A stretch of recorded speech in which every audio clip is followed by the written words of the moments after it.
Mistakes will win. What they're hoping is that that last mistake is their only one of the game. Coaches, that's all they talk about, turnovers, right? Minimizing those and maximizing opportunities. If you're running out route, it's likely you end up near the sideline. And what did we just see there? Toe tap. You got it. The benefits of practice. Toe tapping, foot dragging, picking it up, and making sure it was a catch.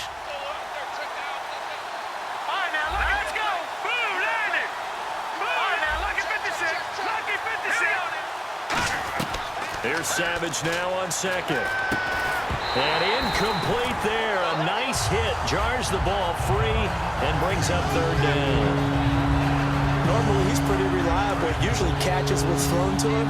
On that play, he simply dropped it.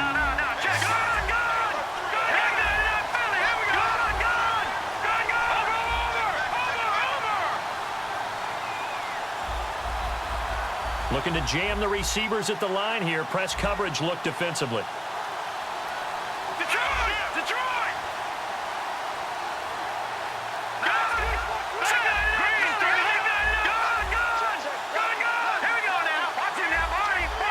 Play clock winding down.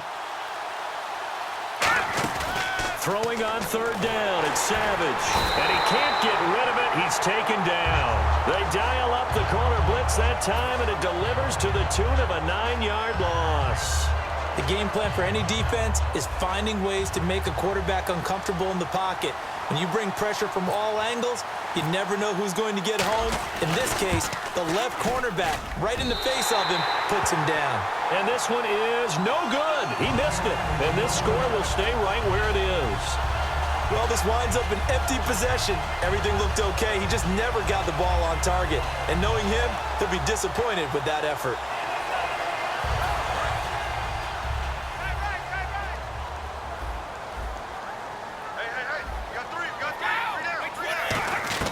Brady now on first down. Finding time. Now he'll let it go deep left sideline. He was looking for Julian Edelman that time. And that'll bring up second down.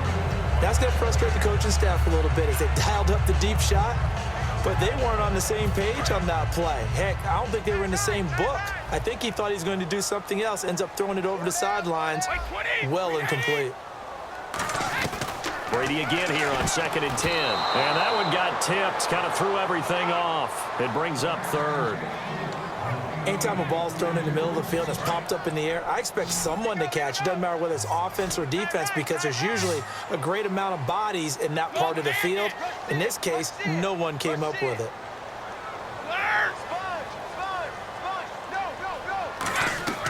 Throwing is Brady on third down. This is caught. It's Julian Edelman. A good pickup there, 26 yards. A nice job there, Charles. They picked up the blitz, were able to complete the pass. That had the total feel of a quarterback in control. Red blitz, got him into the right protection scheme, so he doesn't get hit back there. He's got a chance to step up with supreme confidence and deliver it downfield for a nice completion. And they're able to get this one past the 30 down to the 25.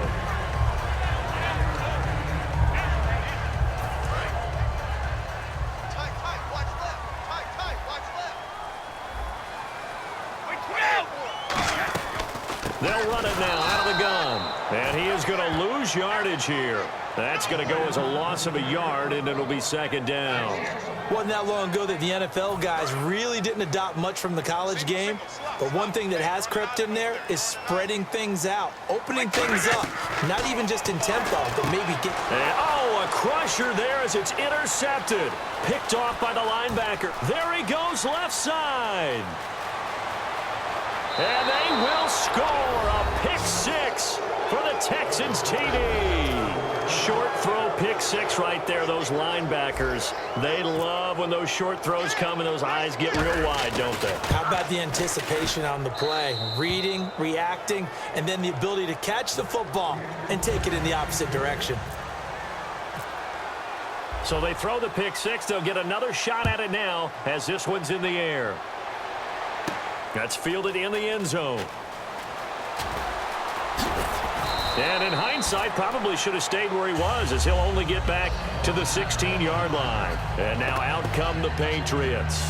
And following the pick six, and they decent field position and throwing that pick six. We'll see how they attack this drive.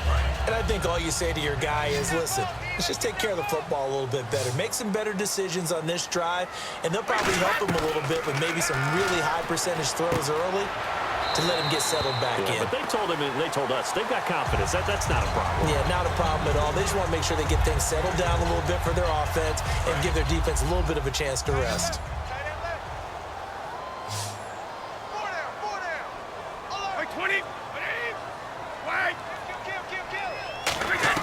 Now Brady throwing on second down. To the left side and complete for Julian Edelman. 11 yards for number 11. Well, they obviously read man coverage their partner, and he got downfield, broke down the defender, made him What do you mean by that, Burke? Yeah, he made him think he was going to run a different route. Probably thought he was going to take it upfield, then he curls back inside for the completion. They pick up 12 on the play there, and they move the chains. Looking to speed things up here, going with some tempo. Throwing on first down is Brady. He's going to look deep for Edelman. That's going to be knocked away and incomplete. Edelman, the intended receiver that time, and that'll bring up second down. I know the initial focus was on how far that pass was downfield, but how about the coverage on the play? Able to stay with him, get his hands where the receiver's hands were going to try and catch the ball, tips it up in the air, and knocks it away. Looking back to the air on second down, it's Brady. And that one got tipped, kind of threw everything off. It brings up third. You got to give some credit. They're able to hop up in the air and bat that one away. And that's frustrating for an offensive lineman because the only recourse is when he goes in the air to try and give him some type of a pop or a shove, hoping to bring his arms down.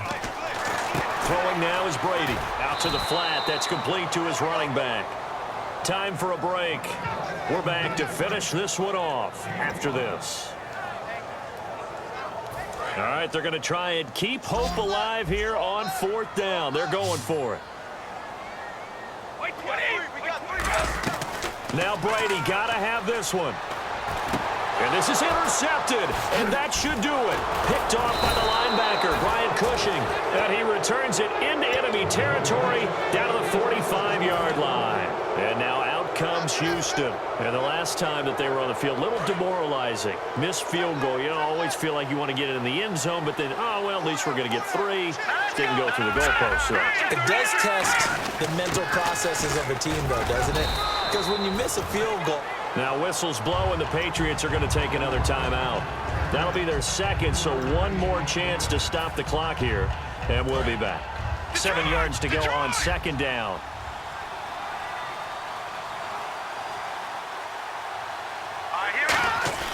Looking to throw it, nowhere to go here. He lost the football, and it's, look at this, middle of the field, a breakaway. And hold everything here. This one is not over yet. They return it for the touchdown. They continue to fight, don't they? This defense, Charles, they needed some type of a spark to help get them back in this game. I think they just got their spark. No doubt about it. And now the Texans are going to stop it as they signal for a timeout.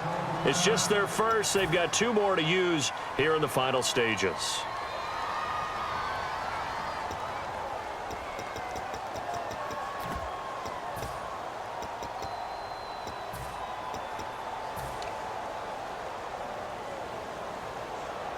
So now a big spot for the Pats as they'll go for 2. Brady's going to look to throw. And that one is caught. So they convert here, and don't look now, but this one's back to a 1-score game. And you can bet they're preaching 2 hands on the ball here as the kick's away following that fumble return. This fielded a few yards into the end zone. And he is out of bounds here on the return. Heading out is the Texans offense as they get set to take over here. They have the lead, still a 1-possession game, but the defense got to stop. They've got the football now, just salted away, right? Exactly. That's all the defense is counting on from their offense. They did their job in a big way. You know they're over on the sidelines now starting to take their tape off and, hey, we've done this thing. The offense has to put it away. And play is stopped here. Timeout. It's the defense calling the timeout here. It'll be their 3rd and final timeout, so as they talk things over, we'll step aside.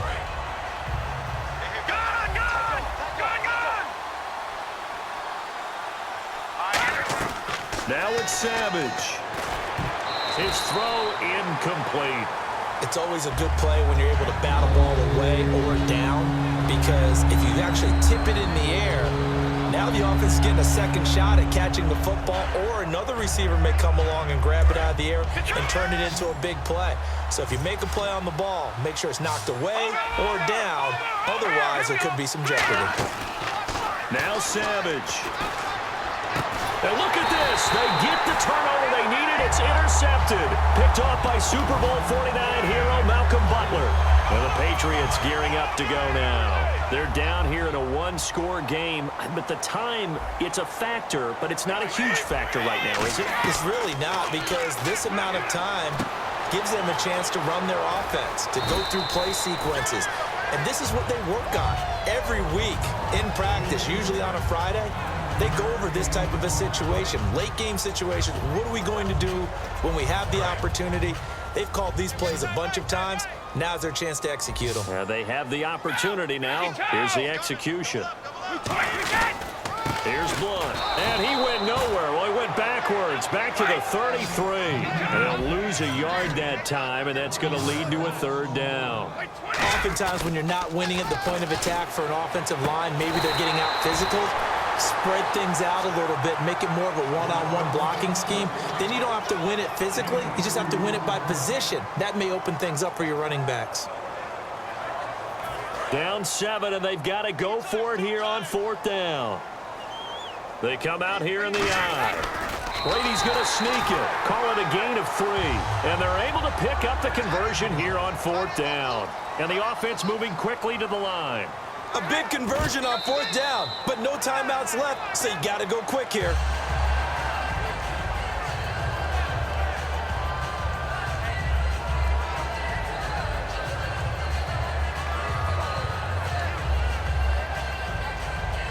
Ten yards still left on 2nd down.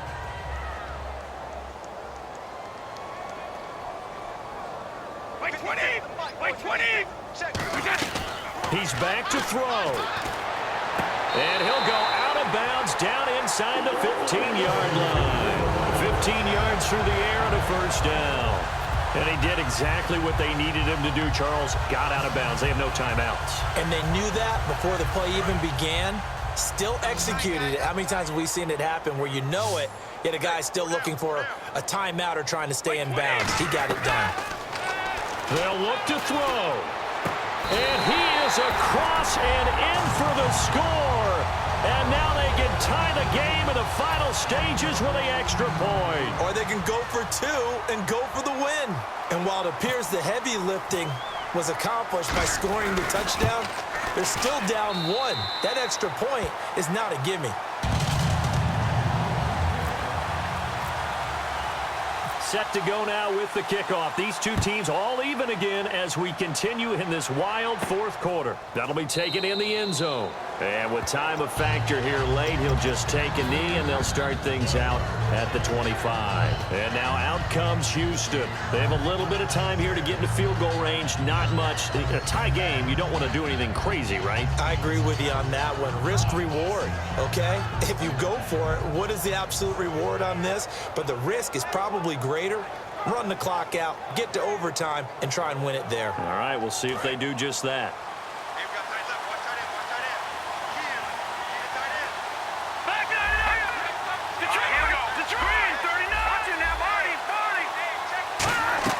Savage. He's got time in the pocket. He's going to float this one deep right. That's caught inside the 20. A big-time play there for the Texans. 59 yards. Now, whistles come in. We're going to get a timeout here by the offense. And as the two teams talk it over on their respective sidelines, we take a break.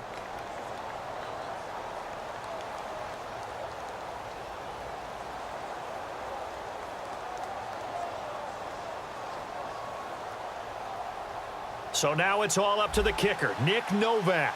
2 seconds on the clock. This for the win.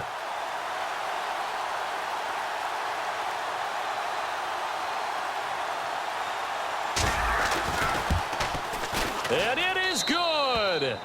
He splits the uprights on the chip shot. And the Texans are going to win the football game.